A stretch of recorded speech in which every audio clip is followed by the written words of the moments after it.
Hi everyone.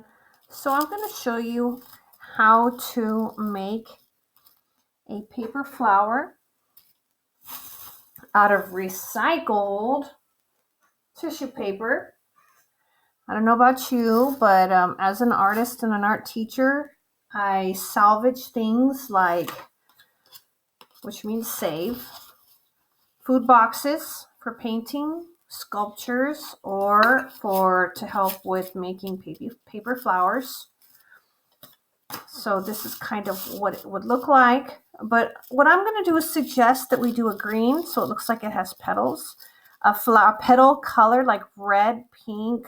It could even be white or any color. And then like the center of kind of like where you would have the pollen and the stamen, the center portions of the flower. So this is kind of the one I did.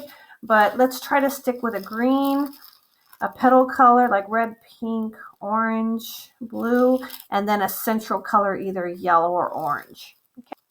I just need one sheet and I fold it as many times until I get to this size. So I just keep folding it and then I cut the folds on either side so I have a bunch of free sheets of paper.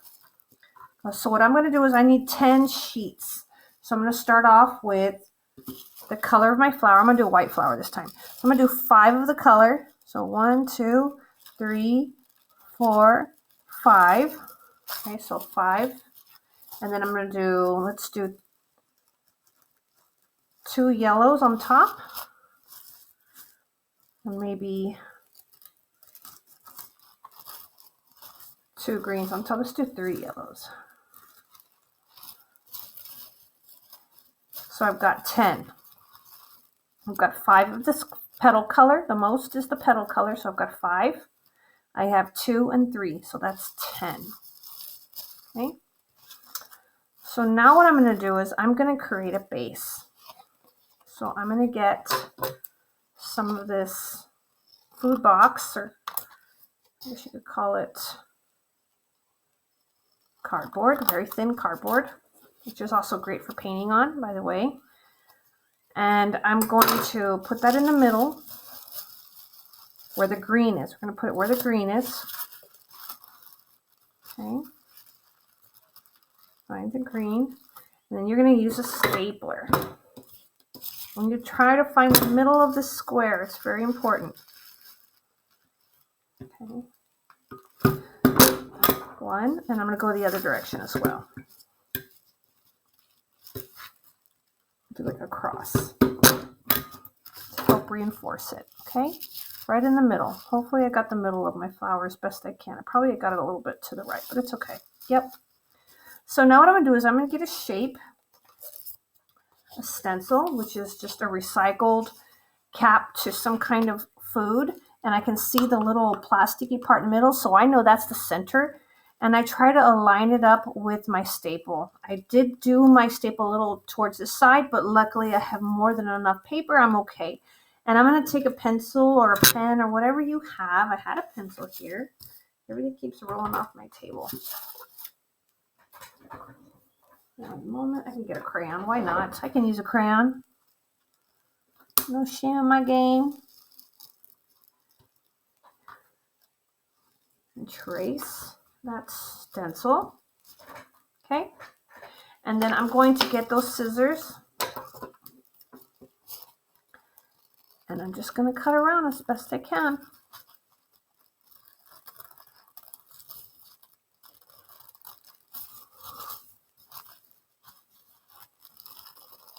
The reason why I did that cardboard base, it will help us hold the petals up. Without it, it gets very flimsy.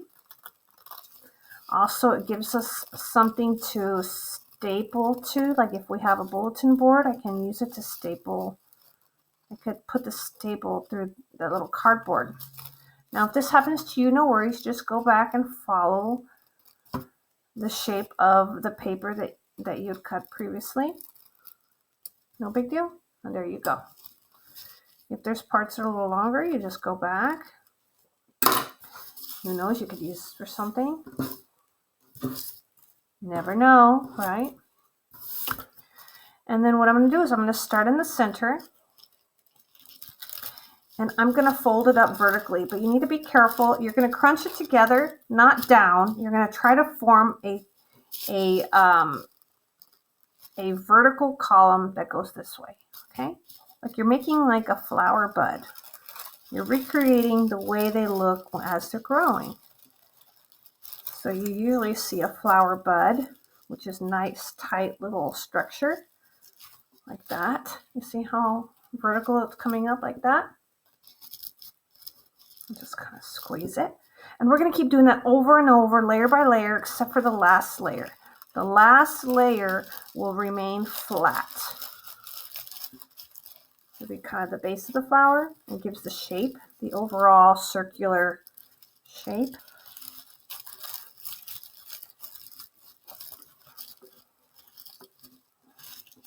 So this is pretty cool. So you're just making like a little flower bud, a little rosebud. I'm just squeezing in a twisting formation. I am not twisting the flower itself. It will tear because it's so thin. Ooh, I'm going to like this white a lot. Cool, cool, cool. Better than this one. I mean, this is pretty, the shape, but I don't really like the color combinations. I want green on the bottom to indicate it has leaves. Some sort of flower color, white, red, pink, blue, purple. And then a central yellow or orange. I think yellow is nice because it makes it look like pollen on those structures called the stamen. Parts of a flower. Okay, we'll just keep going at it, except for the last one. Remember, the last green one's going to stay flat. But if you forget, it's going to be okay. Don't worry about it. This is very satisfying. You're just going layer by layer, crimping it up to make like a little flower bud.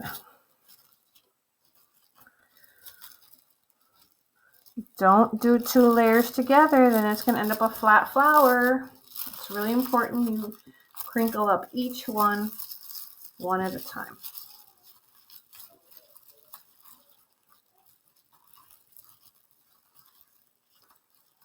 So keep going, and then I will share with you once I'm done. And then we'll start pulling the petals apart. Okay, so I'm at this point where I've already folded up every single layer except for the last layer.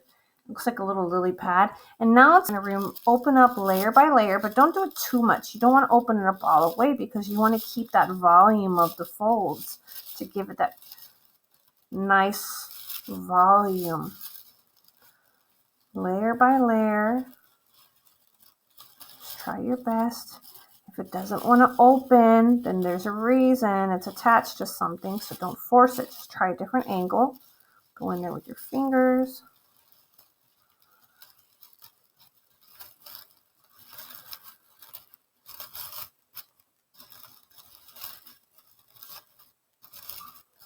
It's a little tricky.